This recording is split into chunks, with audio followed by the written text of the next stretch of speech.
La idea esencial, queridos alumnos, es que la economía de mercado está protagonizada, como saben ustedes, por los empresarios. Son hombres y mujeres que denodadamente tratan de adelantarse a los acontecimientos, de tratar de descubrir qué tipos de bienes y servicios querrán los consumidores el día de mañana, en cuanto a sus características, calidad y precio. Es decir, hay un ejército de seres humanos dedicados por cuenta nuestra a tratar de averiguar lo que nosotros querremos el día de mañana. No solo lo que nosotros desearemos y estaremos dispuestos a comprar y adquirir y a qué precio, sino incluso lo que estarán dispuestos a comprar y adquirir a lo mejor personas que todavía no han nacido, si se trata de decisiones de inversión a plazo muy largo. Y decimos, tratar de descubrir como si se tratara de una bola de cristal, que estuvieran allí ya los datos en el futuro y que solo estuviera por venir. No, sabemos que el futuro no es un porvenir, es un por hacer. No se trata solo de descubrir, se trata de crear, se trata de movilizar todo nuestro yo para tratar de crear productos, bienes, servicios que ni siquiera hoy podemos imaginar y que pensamos que tendrán un enorme valor para los consumidores. Los empresarios, por tanto, como si dijéramos, actúan como mandatarios nuestros. Son los profesionales a los que encargamos que se ocupen de nuestro futuro, que se dediquen a pensar y a crear qué es lo que de verdad desearemos el día de mañana. Y ellos, en un entorno de incertidumbre y por tanto jugándosela, pues se dedican a eso. Tratan de concebir esos bienes o servicios y en la medida en que piensan que tendrán demanda, hoy incurren en costes, es decir, adquieren factores de producción desembolsando por ellos determinados precios monetarios. Es en ese sentido, y solo en ese sentido, en el que decimos que son los costes los que tienden a seguir a los precios, y no al revés. El día de mañana, no me importa que sea mañana, dentro de una semana, un mes, un año o 10 años, los consumidores valorarán de los bienes y servicios que hoy se están concibiendo en un entorno de incertidumbre. Y como resultado de las valoraciones de las parejas marginales, determinarán unos precios de mercado. Hoy lo que los empresarios hacen es tratar de descubrir cuáles serán esos precios de mercado, qué nivel alcanzarán, y en un entorno de incertidumbre adquirir factores de producción para emprender esos procesos productivos que van a madurar en esos bienes que eventualmente nosotros querremos adquirir. Ese es, por tanto, el proceso o la ley o la relación genético-causal de los fenómenos. Y dirán ustedes, es que eso es muy difícil. La respuesta, sí, es muy difícil, pero así es como funciona el mundo. Aquellos empresarios que aciertan obtienen beneficios.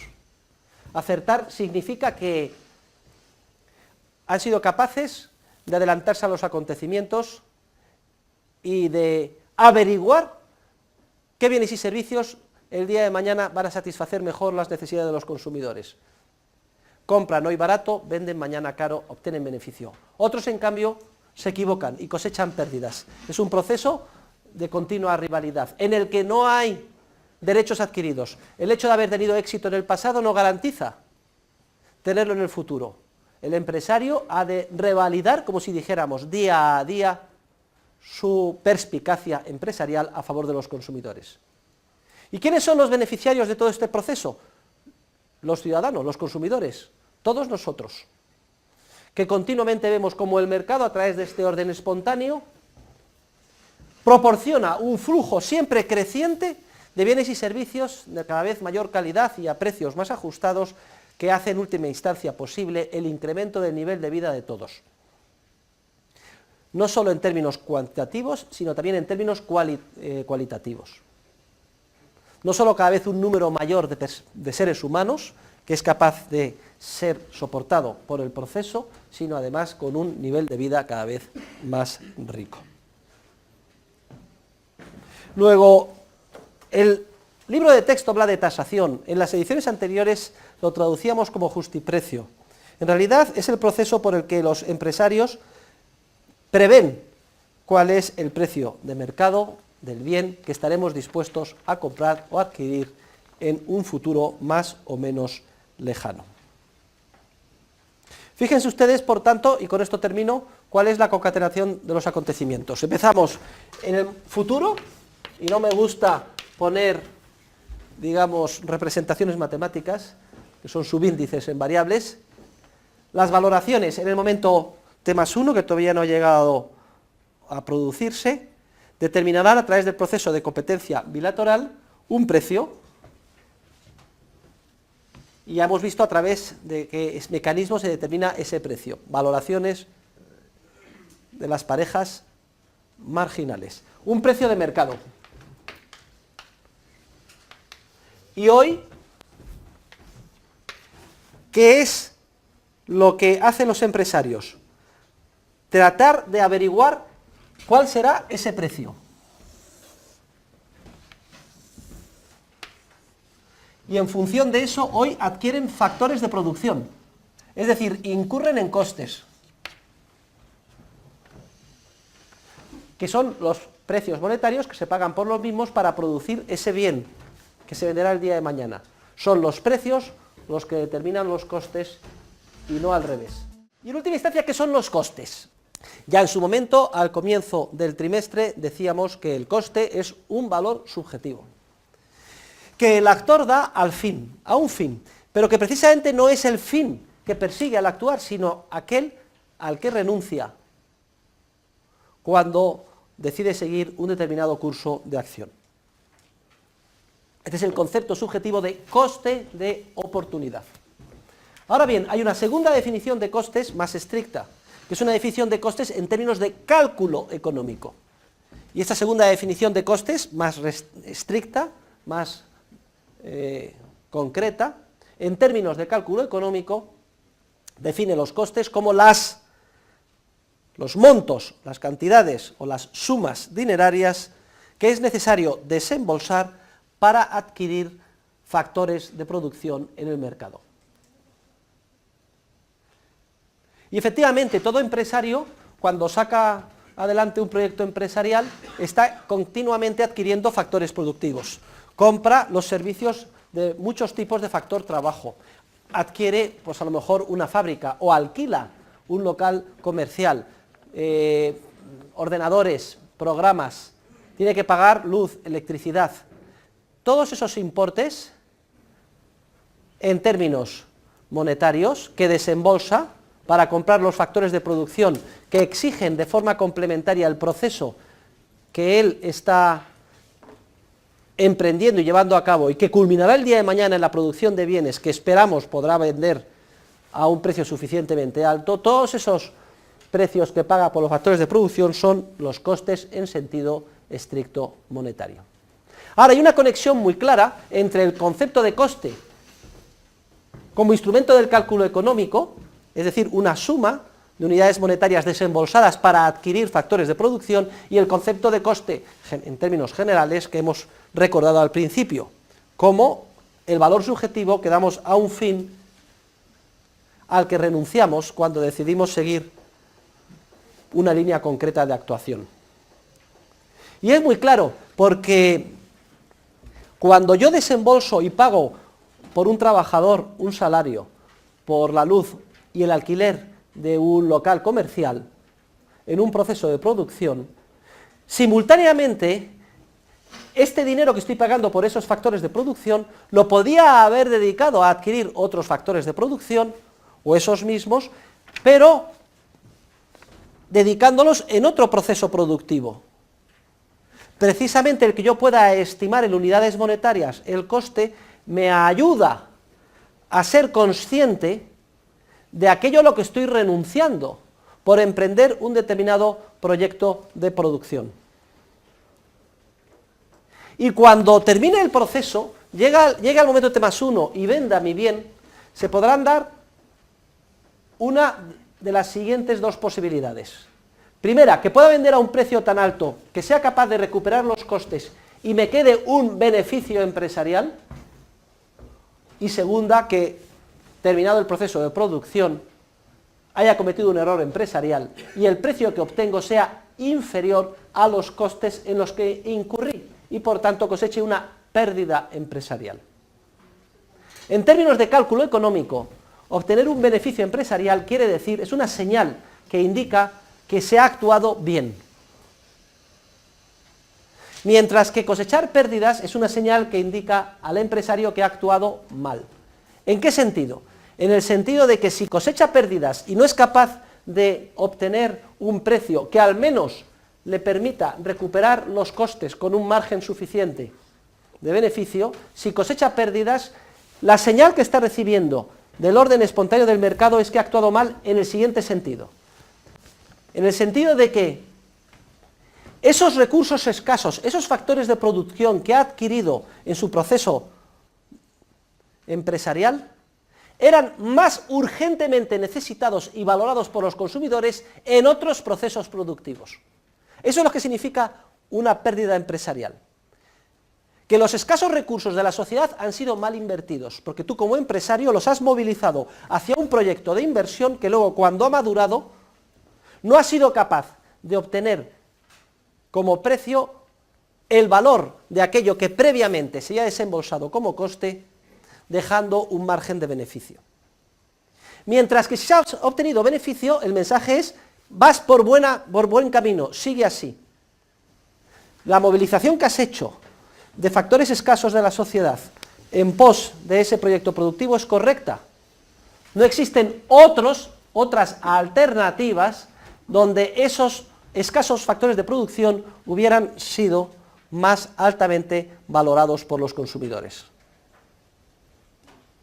Luego imaginemos dos procesos productivos, uno que culmina en un vehículo que se puede vender con un precio suficientemente alto y da lugar a beneficios, y otro que confluye en la producción de un apartamento en la costa, que resulta que al final solo se puede vender por una fracción de los costes en los que se incurrió. Lo que está indicando el mercado es: todos esos recursos escasos de arquitecto, aparejador, trabajadores de la construcción, suelo escaso, cemento, que has movilizado en pos de producir el apartamento, han sido mal utilizados. Ha sido un error empresarial, porque esos recursos escasos son más urgentemente necesitados en otras líneas de producción, concretamente en el ejemplo hipotético que hemos puesto en la producción del automóvil. Esos trabajadores, en vez de haberse dedicado a la construcción en las diferentes etapas del apartamento en la costa, deberían de haberse dedicado a la formación, montaje del coche, etcétera, porque la producción del coche obtiene beneficios, es decir, el coche se puede vender a un precio superior a los costes, y la producción del apartamento ha cosechado pérdidas. En una economía moderna, las decisiones empresariales serían imposibles si no se dispusiera del cálculo económico, es decir, si no existiera un mercado libre de factores de producción donde se pudieran comprar y vender y se fijara un precio para los mismos. Es precisamente porque existe ese mercado, dinero y precios de mercado libre con los factores de producción, por lo que puede hacerse el cómputo de costes y por lo que podemos saber si hemos ganado o hemos perdido y si hemos asignado bien o mal los correspondientes factores productivos. Ahora, imagínense que de pronto desaparecen los precios de mercado, porque se impide por la ley que haya un mercado libre, o no existe dinero, o ambas cosas a la vez. ¿Cómo podríamos conocer si hemos actuado bien produciendo el coche o produciendo el apartamento? Nos encontraríamos en la más absoluta oscuridad. Sin cálculo económico perdemos la guía esencial que orienta la acción de los empresarios en las múltiples y complejísimas decisiones y acciones que continuamente día a día tienen que llevar y tomar a cabo. Y vamos a terminar con la exposición de lo que podemos denominar principio general de los costes, que es una ley universal económica, una ley de tendencia, como todas las leyes de la economía, que tenemos que entender y que explica hasta qué volumen de producción deben de llegar los empresarios en ese proceso espontáneo que estamos explicando. La idea es muy sencilla y también se expresa en términos marginales, de una unidad más, una unidad menos. Yo todos los años lo explico con mi cuerpo porque creo que es un procedimiento bastante gráfico y sencillo, y así no tengo que utilizar gráficos ni hacer curvas que conllevan la idea errónea de que existen en la realidad, cuando no es así.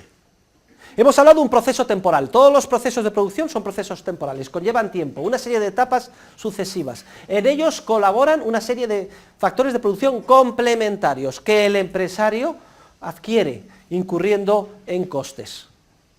Ahora, se pueden producir más unidades o se pueden producir menos unidades. ¿Hasta qué nivel llegará el mercado? ¿Cuándo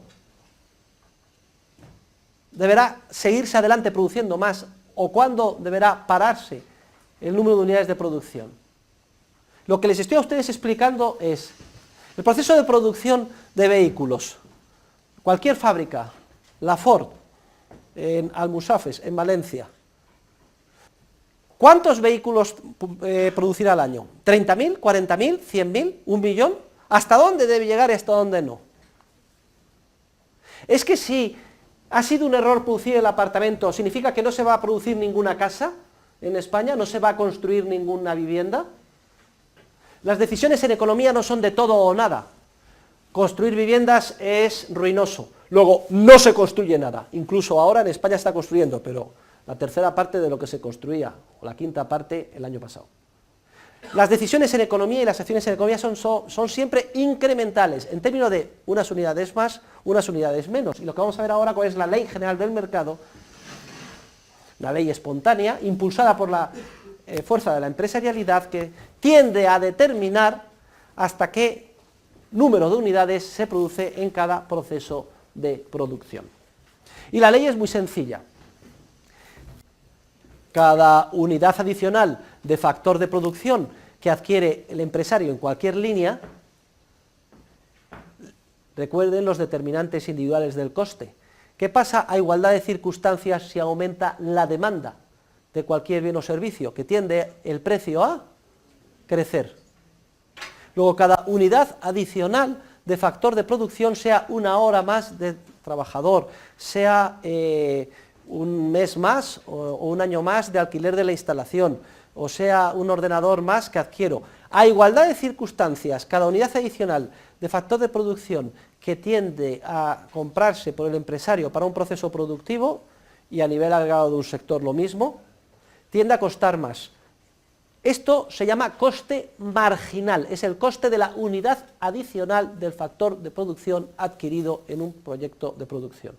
Luego, lo que estoy diciendo es que conforme aumenta el volumen de producción, las unidades marginales de factores de producción adquiridos cada vez costarán más, o en términos más comunes en el ámbito de la ciencia económica, es que el coste marginal tenderá a crecer. Claro, los factores, ya sabemos, se adquieren por los empresarios para ser utilizados y recombinados de forma complementaria en un proceso de producción que, después de una serie de etapas y un periodo temporal, madura eventualmente en un bien o servicio de consumo. Luego, por el lado de lo que produce el empresario en forma de bienes y servicios de consumo, cada unidad adicional de bien y servicio de consumo que ofrece en el mercado, recordemos los determinantes individuales del precio. ¿Qué pasa a igualdad de circunstancias conforme aumenta el número de unidades que se venden en el mercado? Su precio tiende a bajar. Pues el precio de la unidad adicional que se vende en el mercado por parte del empresario una vez que ha culminado su proyecto empresarial se le denomina ingreso marginal, en el sentido de que es lo que ingresa el empresario por cada unidad marginal o adicional de bien de consumo que produce.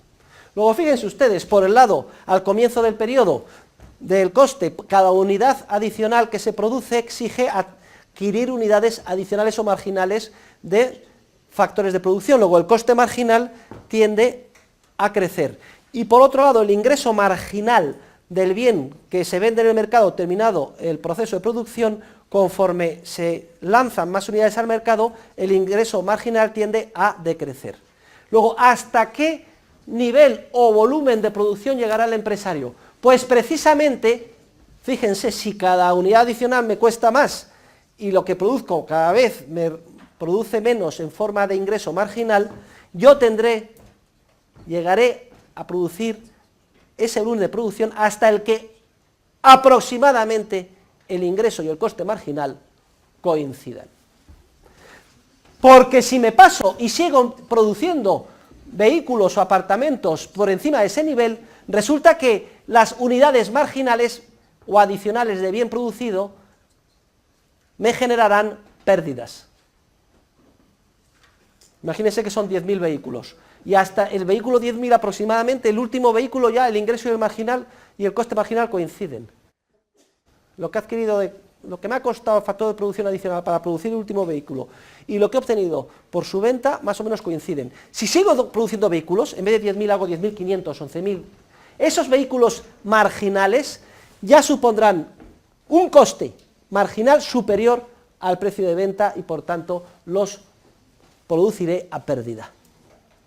Ahora bien, téngalo bien claro, no hay guías exactas, no existen funciones de costes, si no sería facilísimo ser empresario, se meterían los datos, yo meto los datos en un ordenador, a ver, don Santiago, ¿cuántas unidades tenemos que producir este mes? Lo mete en el ordenador, mire, las 11.524, venga, perfecto, a producirlo. Entonces seríamos gerentes. No, el mercado continuamente está protagonizado por empresarios que actúan en un entorno de incertidumbre y que por prueba y error tienen que averiguar en sus proyectos concretos cuál es el ingreso, el coste y el volumen de producción a partir del cual, si es un error seguir o es un error quedarse corto. También es un error quedarse corto, porque si produzco de menos, estoy dejando de ganar lo que podría ganar con unidades adicionales. Y esto hay que encontrarlo a través de ese proceso empresarial de prueba y error. Sabiendo que los datos continuamente cambian como resultado de la creatividad humana. Y la prueba de que no es una ciencia exacta, ni que se puede articular, es en que la General Motors ha quebrado. Todos lo sabemos, suspendido pagos, y de que miles de empresarios se han dedicado a producir viviendas en España que no quiere nadie. Ya veremos que esos errores empresariales, en muchos casos, lo veremos en la teoría del ciclo, aquí en clase lo comentaremos brevemente la semana que viene, la siguiente. Si se distorsionan las señales esenciales que los empresarios siguen en su quehacer empresarial, pues se inducen errores masivos de inversión, y eso es lo que genera el ciclo. Las etapas de burbuja expansiva y crisis. Eso no es culpa del mercado, sino culpa de la intervención del Estado, bancos centrales, manipulación del dinero, tipos de interés, dinero público y cómo impacta engañando masivamente a los empresarios. Lo veremos más adelante, pero eso forma parte de otro apartado de la ciencia económica que todavía no hemos llegado, que es la teoría del intervencionismo estatal, que bloquea, distorsiona el cálculo económico e induce, por tanto, a comportamientos sistemáticamente erróneos por parte de los empresarios. Luego, la ley de tendencia es que tiende a producirse aquel volumen de producción hasta el cual ingresos y costes marginales coinciden. Vamos ahora a estudiar la competencia y el monopolio. La competencia es una situación o es un proceso. Ya dijimos en su momento que la función empresarial, por su propia y más íntima naturaleza, es siempre competitiva. Y que competencia venía del latín competitio, que significa concurrencia múltiple de peticiones sobre una misma cosa a la que hay que asignar un dueño. La competencia, queridos alumnos, es un proceso dinámico de rivalidad, es una película, algo que se mueve con movimiento. ¿Qué queremos decir con esta analogía entre la competencia y la película? Que la competencia, su más íntima esencia, es su carácter de proceso dinámico, en el que participan infinidad de empresarios que rivalizan entre sí por descubrir o detectar antes que los demás cuáles son las oportunidades latentes de beneficio que hay en el proceso empresarial y actúan en consonancia para aprovecharse de las mismas. Es un proceso de emulación, es un proceso de tratar de superar a nuestros rivales en todos los ámbitos, creando y apreciando oportunidades de beneficio antes que los demás. Y esto, que debe de ser ya evidente a estas alturas del curso, porque lo hemos repetido muchísimas veces, es importante contrastarlo con el llamado modelo de competencia perfecta. Porque es el modelo que se recoge como ideal máximo de la competencia en la inmensa mayoría de los libros de texto de economía. Esta segunda concepción de la competencia es la concepción de la competencia como situación. La competencia entendida como una foto. En los modelos matemáticos de la competencia perfecta se define la competencia e incluso, es paradójico, se la califica de perfecta cuando, si se hace una foto del proceso social, se observa en el fotograma lo siguiente. Como todo fotograma es una situación estática, no hay ningún movimiento. Pues si en esa fotografía se detecta que hay múltiples oferentes, una multiplicidad de vendedores, todos ellos vendiendo el mismo producto, con exactamente las mismas características, y al mismo precio, a esa situación sin movimiento, estática, en la que hay una multiplicidad de oferentes, haciendo todos lo mismo y vendiendo al mismo precio, a esa situación la califican de competencia y, para más inri y burla del sentido común, la califican de competencia perfecta. Luego vemos que hay dos conceptos alternativos de competencia que luchan entre sí. La competencia como proceso dinámico de rivalidad, que es el concepto correcto de competencia, y en segundo lugar la burla, que supone la competencia mal llamada perfecta, que se caracteriza por una situación en la que todos hacen lo mismo y por tanto nadie compite.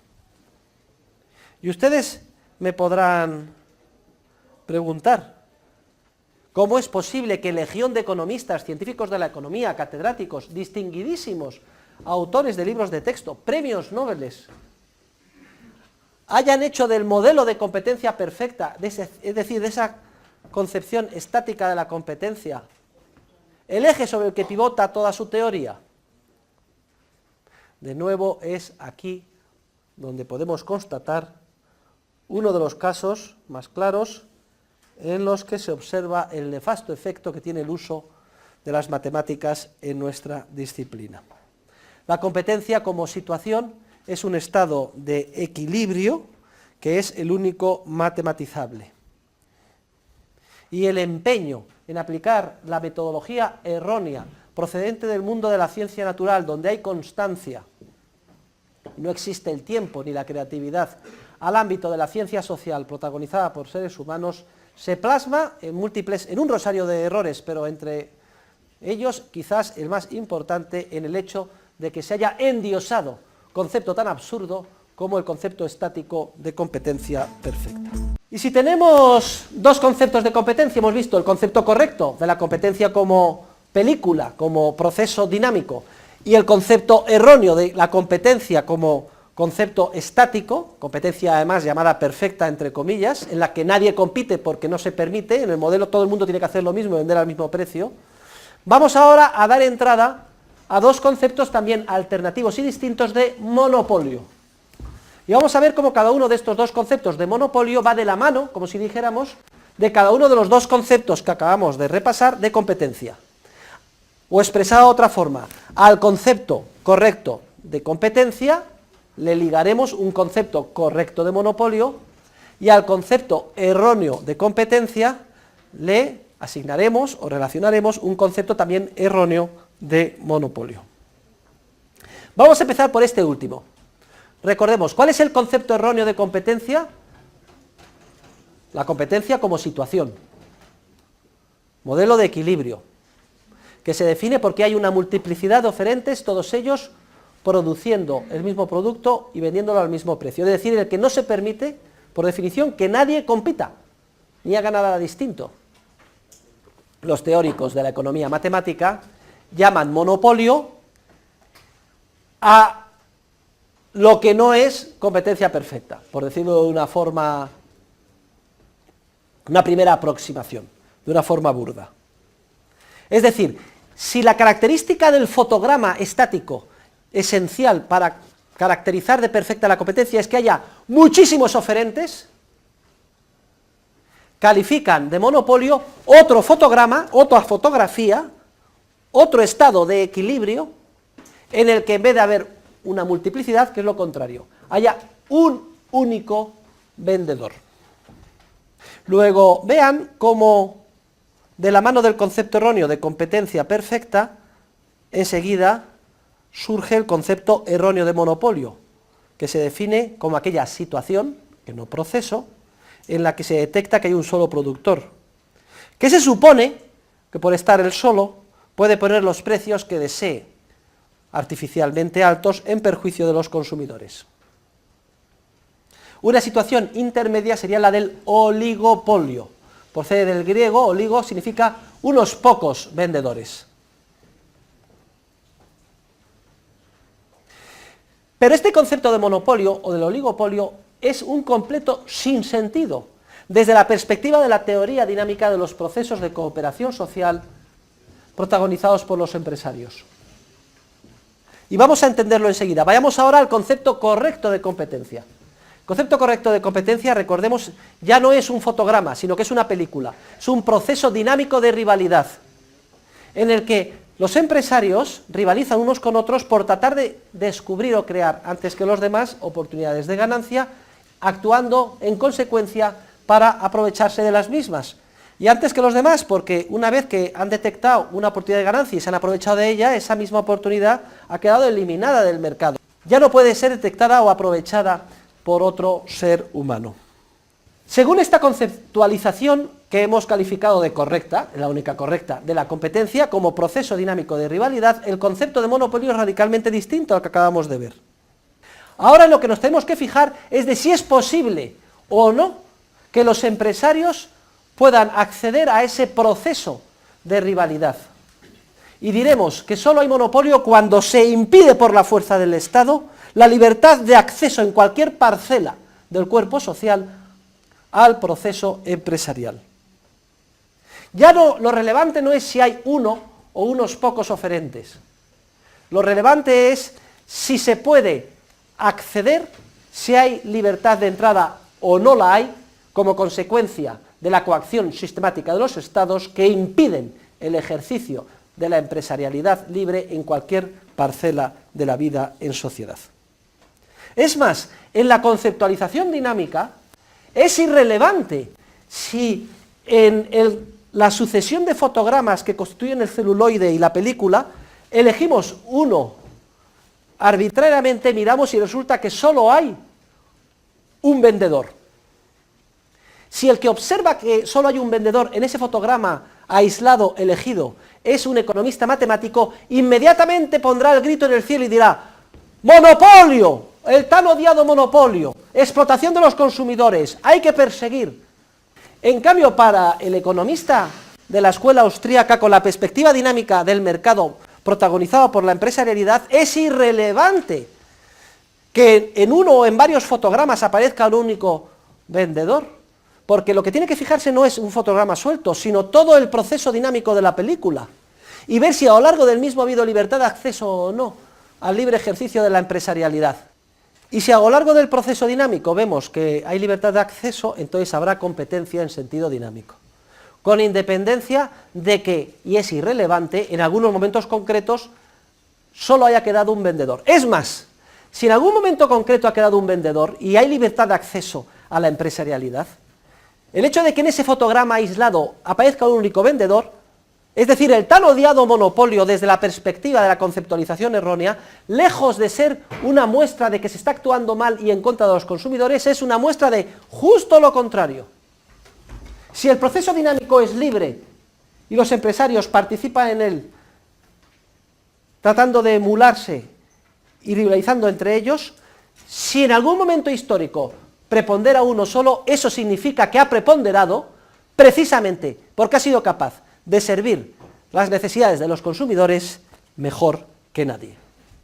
Luego, la empresarialidad libre, no coaccionada por la coacción sistemática de los estados, si en circunstancias históricas concretas se plasma en el predominio incluso de un único oferente, ello, lejos de ser muestra de algo erróneo o perjudicial para los consumidores es una manifestación de justo lo contrario.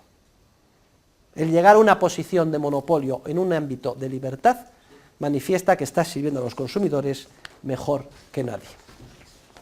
Entonces, fíjense ustedes cómo ante cualquier caso real el juicio al que llegamos es radicalmente distinto según la conceptualización o el análisis que efectuemos. Por ejemplo, el caso de Bill Gates con su sistema operativo. Es capaz de poner en el mercado y lanzar un sistema operativo comprensible que millones y millones de usuarios utilizan.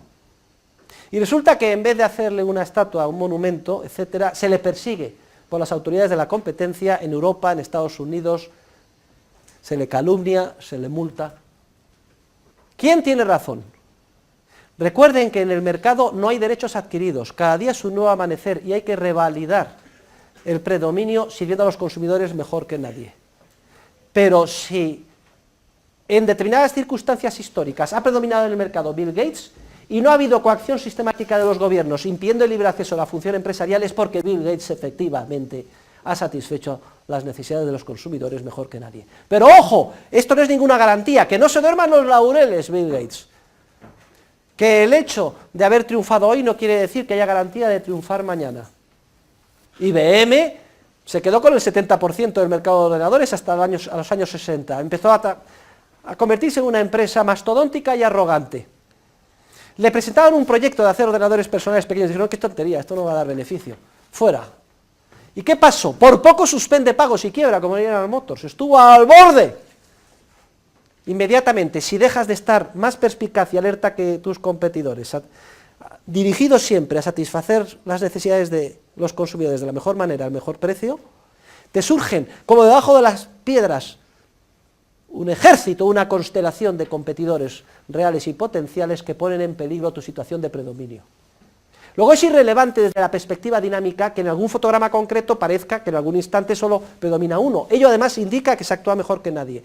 Pero el propio proceso es dinámico, cada día es un nuevo amanecer, hay que revalidar continuamente que eres el mejor empresario y si no lo haces te surgen competidores que te comen el terreno. La gran tragedia, queridos alumnos, es que gran parte de la legislación, por no decir toda ella, de defensa de la competencia, está inspirada en una idea errónea desde el punto de vista teórico de lo que sea la competencia y de lo que sea el monopolio. La legislación de defensa de la competencia, la ley de competencia desleal, está toda ella construida en base al concepto matemático de competencia, concepto erróneo de competencia, y en base al concepto erróneo de monopolio. Y entonces sistemáticamente se persigue a los empresarios, y esa es la gran paradoja, que más éxito tienen a la hora de satisfacer los deseos de los consumidores. Y además se les persigue sin tregua ni cuartel. No se les permite tener éxito y predominar sobre sus competidores. Si cobras más que los competidores, ojo, la ley dice que es indicio de abuso de posición dominante y de monopolio. Estás explotándoles. No puedes cobrar más que los competidores. Cuando acabo de expresar, si cobras más que los competidores, es porque estás abusando, como Bill Gates. Si cobras menos que tus competidores, también está prohibido en la ley. Se le llama competencia desleal. No puede usted cobrar menos. Está prohibido vender la ley por debajo de coste. Fíjense, toda la legislación hecha en base a la conceptualización matemática. Piensan que los precios los determinan los costes. Y el que vende por debajo de coste es un competidor desleal. Está prohibido vender menos que los competidores. Pero también está prohibido vender al mismo precio que los competidores. Porque si vendes al mismo precio que tus competidores, enseguida tienes indicio, te acusarán de confabulación, de que te has puesto de acuerdo con tus competidores para vender al mismo precio. Y esto que parece una parodia no lo es. Si se leen ustedes toda la legislación de defensa de la competencia, la conclusión a la que se llega es que eres un criminal en potencia, que hay indicios de actuar perverso en contra de los consumidores, no importa lo que hagas.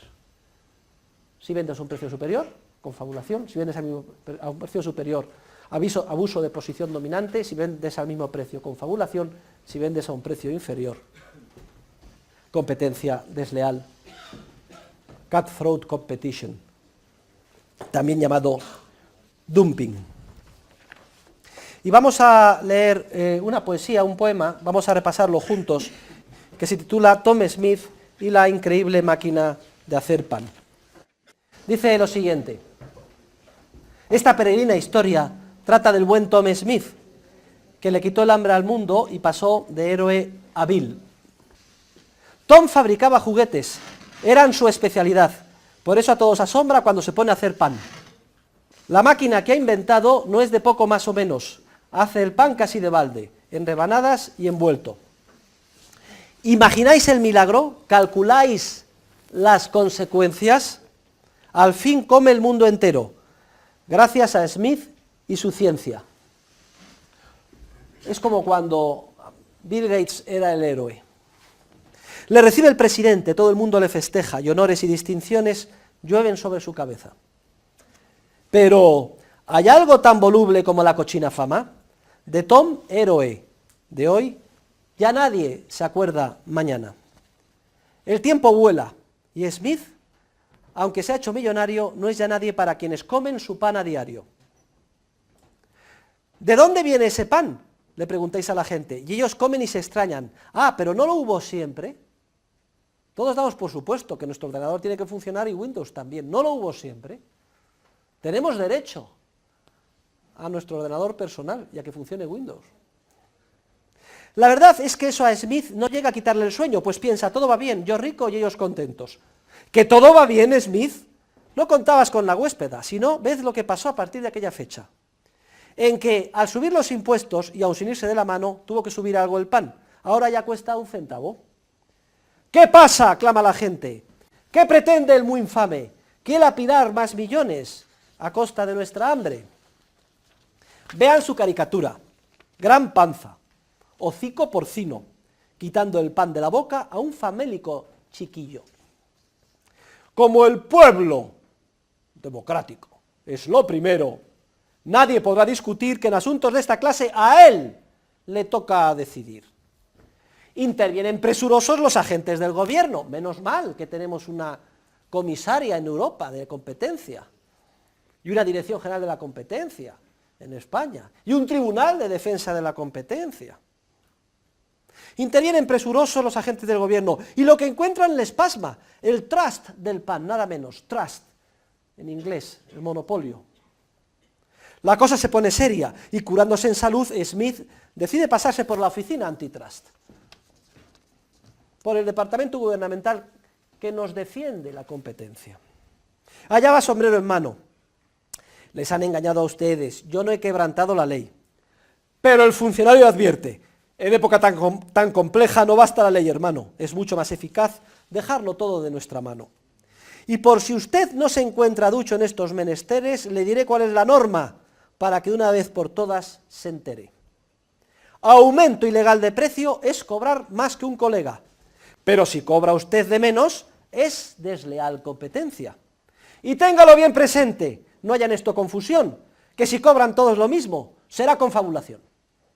Luego no pueden cobrar ni más, ni menos, ni lo mismo. Debe competir, es cierto, pero ande con pies de plomo, porque como conquista el mercado, ¿qué más claro monopolio? Precio abusivo o escaso, el uno al otro no quita. Si el bien público está en juego, ¿por qué no la parejita? Y pues no cuesta trabajo, a mayor abundamiento le añaden el monopolio. Hay que hacer un escarmiento. 5 años, truena el juez, y bien pudieran ser más. Hay que enseñar a esta gente respeto a la sociedad. Ahora el pan lo hace el gobierno, y no es preciso decirlo, todo está bien controlado y el público protegido. Claro que el pan sale a dólar, aunque el Estado lo venda a medio centavo, porque el resto lo paga el contribuyente. Miren, no hay institución más deleznable, hipócrita y dañina que todo el entramado de defensa de la competencia. Se basa la legislación en una conceptualización errónea de la economía, ya obsoleta. La competencia no necesita ser defendida nada más que por el Código General de Leyes Civiles y Mercantiles. Toda la legislación especial de defensa de la competencia Es equiparable a la antigua legislación que había en España sobre la Inquisición. Además, el proceso es muy semejante. Siempre surge como consecuencia de delaciones, generalmente de competidores poco eficientes. Y no vamos a referirnos a las cuestiones procedimentales que claman al cielo, procesos secretos, garantías jurídicas nulas, condena por simples indicios, que es cierto que funciona así, sino al enorme daño que se hace precisamente al proceso de competencia sobre pretexto de defenderlo. Es vergonzoso que en pleno siglo XXI todavía sigan estas instituciones en vigor, y uno de los objetivos esenciales de todo amante de la libertad y de la economía de mercado es acabar con ella. La competencia no necesita de nadie que la defienda, y menos del Estado, simplemente de las normas tradicionales del derecho civil y mercantil.